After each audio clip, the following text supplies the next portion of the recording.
পহেলা বৈশাখে সাবেক প্রধানমন্ত্রী স্বৈরাচার শেখ হাসিনার মুখাকৃতি বানানোর সন্দেহের জেরে মানিকগঞ্জের চিত্রশিল্পী মানবেন্দ্র ঘোষের বাড়িতে আগুন দিয়ে পুড়িয়ে দিয়েছে দুর্বৃত্তরা। পরিবারের সদস্যদের ভাষ্য অনুযায়ী রাতে দুর্বৃত্তরা বাড়ির একটি অংশে আগুন ধরিয়ে দেয়। আগুনে ঘরের বেশ কিছু অংশ ক্ষতিগ্রস্ত হয়েছে। এ সময় বাড়িতে থাকা ধর্মীয় বিভিন্ন মূর্তি ও প্রতিমাও পুড়ে যেতে দেখা গেছে। স্থানীয়দের ধারণা, ঢাকায় পহেলা বৈশাখের আয়োজনে শেখ হাসিনার মুখাকৃতি বানানো হয়েছে এমন গুজবের জেরে এই হামলা হতে পারে। তবে চিত্রশিল্পী মানবেন্দ্র ঘোষ দাবি করেছেন, তিনি কোনো মুখাকৃতি তৈরি করেননি। আমি শুধুমাত্র বাঘের মোটিভ তৈরি করেছি, শেখ হাসিনার মুখ আমি বানাইনি। তিনি আরও বলেন, আমি এবং আমার পরিবার বর্তমানে নিরাপত্তাহীনতায় ভুগছি। এই মুহূর্তে সরকারের কাছ থেকে নিরাপত্তা ও হস্তক্ষেপ কামনা করছি। এ বিষয়ে মানিকগঞ্জ সদর থানার ভারপ্রাপ্ত কর্মকর্তা আমানুল্লাহ জানান, ঘটনাটি গুরুত্ব সহকারে তদন্ত করে দেখা হচ্ছে। খুব শীঘ্রই ঘটনার পেছনের রহস্য উদ্ঘাটন করা হবে।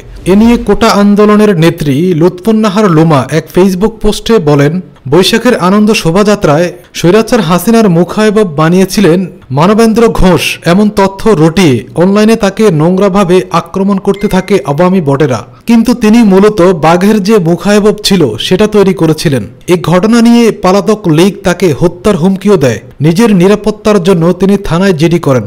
আর আজকে ভোরে তার বাড়িঘর আগুন দিয়ে পুড়িয়ে দিয়েছে আওয়ামী লীগের সন্ত্রাসীরা। কয়েক মাস আগেই এই দেশে একটা গণহত্যা চালিয়েও এরা বিন্দু পরিমাণ পরিবর্তন হয়নি। এদেশে আওয়ামী লীগের মতো অন্যায় কোনো রাজনৈতিক দল করে নাই। এত হত্যা অন্যায় কেউ করে নাই। এত কিছু পরেও আওয়ামী লীগের নিষিদ্ধের প্রশ্নে আমাদের রাজনৈতিক দলের নেতাদের চুলকানি থামেনি। আর এই দিক দিয়ে পলাতক ফ্যাসিস্ট শক্তি এভাবে তাণ্ডব চালিয়ে যাচ্ছে, কারণ তারা জানে তাদের শাস্তি হবে না।